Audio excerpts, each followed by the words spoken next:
Sir ನಮಸ್ತೆ. ನಮಸ್ತೆ ಗುರುಗಳೇ. ತಮ್ಮ ಹೆಸರು? ನನ್ನ ಹೆಸರು KR ಗೊರವಣ್ಣ ಅಂತ, ಕೋಡಗದಲ್ಲ, ಮಧುಗಿರಿ ತಾಲೂಕು. ನಾವು ಶಿಕ್ಷಕರಾಗಿ ಕಾರ್ಯನಿರ್ವಹಿಸ್ತಾ ಇದ್ದೀವಿ. ನೀವು ಈ 9 ದಿನಗಳ ಒಂದು ಪ್ರಕೃತಿ ದೈವಾಂಶ ಆಯುರ್ವೇದಿಕ್ ಪ್ರಕೃತಿ ಶಿಬಿರದಲ್ಲಿ ಭಾಗವಹಿಸಿದ್ದೀರಾ? ಹೌದು. ಇಲ್ಲಿನ ದಿನಚರಿ, ಇಲ್ಲಿನ ಒಂದು ಆಹಾರ ಪದ್ಧತಿ, ಇಲ್ಲಿನ ಒಂದು ಪೂಜಾ ಕ್ರಮಗಳು, ಅದ್ರ ಮತ್ತೆ ಗೋಮಾತೆ ಪೂಜೆ, ಇದ್ರ ಬಗ್ಗೆ ನೀವೇನ್ ಹೇಳ್ತೀರಾ? ಸಮಸ್ತ ಗುರು ವೃಂದಕ್ಕೂ ಗುರುಮಾತೆಯವರಿಗೂ ಮೊದಲನೇದಾಗಿ ನಾನು ಪ್ರಣಾಮಗಳನ್ನು ತಿಳಿಸ್ತಾ ಇದ್ದೀನಿ. ಅರಿವಿಲ್ಲದ ಮನುಕುಲಕ್ಕೆ ಅರಿವು ಮೂಡಿಸ್ತಕ್ಕಂಥದ್ದೇ ಅರಿವಿನ ಅಂಗಳ. ಇದು ಇಲ್ಲಿನ ಒಂದು ಮುಖ್ಯ ಧ್ಯೇಯ. ಇಲ್ಲಿ ಮುಖ್ಯವಾಗಿ ನಾನು ಗಮನಿಸಿದ್ದು ಮೊದಲನೇದಾಗಿ ಭಾಷಾ ನಾವೀನ್ಯತೆ, ವ್ಯಕ್ತಿ ಗೌರವ, ಸಾಮಾಜಿಕ ಕಳಕಳಿ, ಧಾರ್ಮಿಕ ಶ್ರದ್ಧೆ ಮತ್ತು ಶೈಕ್ಷಣಿಕ ಪ್ರಗತಿ, ಈ ಅಂಶಗಳನ್ನು ಕೇಂದ್ರೀಕರಿಸಿಕೊಂಡು ಈ ಸಂಸ್ಥೆ ಅಂತಕ್ಕಂಥದ್ದು ಕಾರ್ಯನಿರ್ವಹಿಸ್ತಿದೆ ಅಂತಕ್ಕಂಥದ್ದು ನನ್ನ ಗಮನಕ್ಕೆ ಬಂತು. ಇಲ್ಲಿ ದಿನಂಪ್ರತಿ ನಡೀತಕ್ಕಂಥ ಈ ದೈವಿಕ ಪೂಜೆ ಅಂತಕ್ಕಂಥದ್ದು ನನಗೆ ಭಾಳ ಇಷ್ಟ ಆಯಿತು. ಯಾಕೆಂದರೆ ಹಿಂದೂ ಧರ್ಮದಲ್ಲಿ ಇವತ್ತು ದಿವಸ ಹಿಂದೂ ಧರ್ಮ ಸಂಪೂರ್ಣವಾಗಿ ಹದಗೆಡ್ತಾ ಇದೆ. ಯಾವ ರೀತಿ ಅಂತಂದರೆ, ಈಗ ಬೇರೆ ಧರ್ಮದವ್ರಿಗೆ ನಾವು ಹೋಲಿಸಿದಾಗ ಕ್ರಿಶ್ಚಿಯನ್ಸು ಪ್ರತಿ ಭಾನುವಾರ ಚರ್ಚ್ಗೆ ಹೋಗ್ತಾರೆ, ನಮ್ಮ ಮುಸ್ಲಿಮರು ಪ್ರತಿ ಶುಕ್ರವಾರ ಮಸೀದಿಗೆ ಹೋಗ್ತಾರೆ. ಆದರೆ ನಮ್ಮ ಈ ಹಿಂದೂ ಧರ್ಮದ ಜನ ನಾವು ಯಾವತ್ತೂ ಸಹ ಒಂದಿನ ಒಂದು ದೇವಸ್ಥಾನಕ್ಕೆ ಹೋಗೋದಿಲ್ಲ. ಇದು ನನ್ಗೇನು ಅನಿಸ್ತಾ ಇದೆ ಅಂತಂದರೆ, ನಮ್ಮ ಹಿಂದೂ ಧರ್ಮ ಅಂತಕ್ಕಂಥದ್ದು ನಶಿಸಿ ಹೋಗ್ತದೇನೋ ಅಂತಕ್ಕಂಥ ಒಂದು ಭಾವನೆ ನನ್ನಲ್ಲಿ ಮೂಡ್ತಾ ಇದೆ.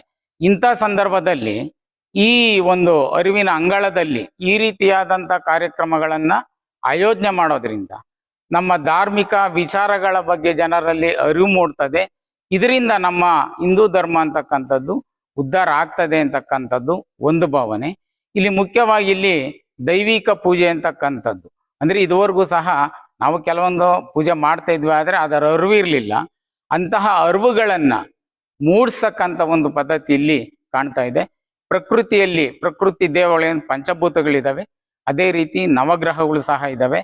ಇವುಗಳ ಪೂಜೆ ಅಂತಕ್ಕಂಥದ್ದು ನಮ್ಮ ಹಿಂದೂ ಧರ್ಮಕ್ಕೆ ಅತ್ಯಂತ ಶ್ರದ್ಧೆ ಮತ್ತು ಭಕ್ತಿಯನ್ನು ತಂದು ಕೊಡ್ತಕ್ಕಂಥದ್ದು. ಇದನ್ನು ನಾವು ರೂಢಿಸ್ಕೋಬೇಕು.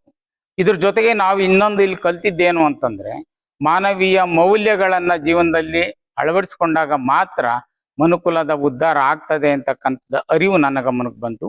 ಇಲ್ಲಿ ಮಾನವೀಯ ಮೌಲ್ಯಗಳನ್ನು ರೂಢಿಸ್ಕೊಳ್ತಕ್ಕಂಥ ಎಲ್ಲ ಅವಕಾಶಗಳು ಸಹ ನಮ್ಮ ಈ ಅರಿವಿನ ಅಂಗಳದಲ್ಲಿ ನಾವು ಕಾಣಬಹುದು.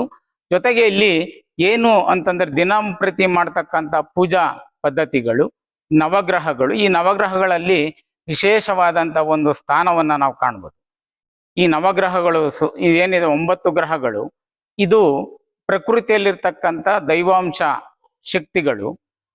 ಈ ಶಕ್ತಿಗಳನ್ನು ನಾವು ಪೂಜೆ ಮಾಡಿದಾಗ ನಮ್ಮಲ್ಲಿರ್ತಕ್ಕಂಥ ಭಕ್ತಿ ಶ್ರದ್ಧೆ ಅಂತಕ್ಕಂಥದ್ದು ಮೂಡಿ ನಮ್ಮ ಹಿಂದೂ ಧರ್ಮದ ಉದ್ಧಾರ ಆಗ್ತದೆ ಅಂತಕ್ಕಂಥದ್ದು ಇದು ಬಹಳ ಮುಖ್ಯವಾದದ್ದು. ಇನ್ನು ನಾವಿಲ್ಲಿ ಶಿಬಿರಾರ್ಥಕ್ಕೆ ಬಂದಾಗ ನಮ್ಗೆ ಈ ಯಾವ ಅಂಶಗಳ ಅರಿವು ಸಹ ನಮ್ಗಿರ್ಲಿಲ್ಲ.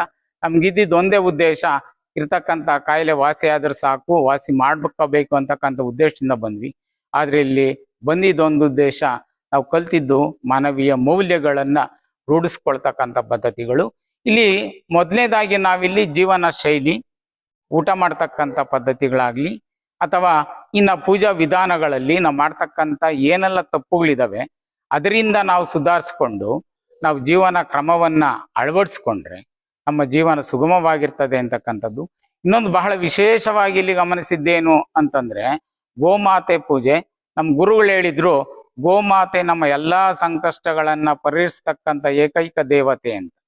ಅದನ್ನು ನಾವು ಬೇಡ್ಕೊಂಡಾಗ ಈ ನಮ್ಮ ಕಷ್ಟಗಳು ಪರಿಹಾರವಾಗಿ ಮನುಕುಲ ಅಂತಕ್ಕಂಥದ್ದು ಉದ್ಧಾರ ಆಗ್ತದೆ ಅಂತಕ್ಕಂಥ ಅವರ ಒಂದು ಹೇಳಿಕೆ ನಾನು ಭಾಳ ಇಷ್ಟಪಡ್ತಿದ್ದೀನಿ. ಆ ಗುರೂಜಿಗಳಿಗೆ ನನ್ನ ತುಂಬು ನಮಸ್ಕಾರಗಳನ್ನು ಹೇಳ್ತಾ ಇದ್ದೀನಿ. ಧನ್ಯವಾದಗಳು.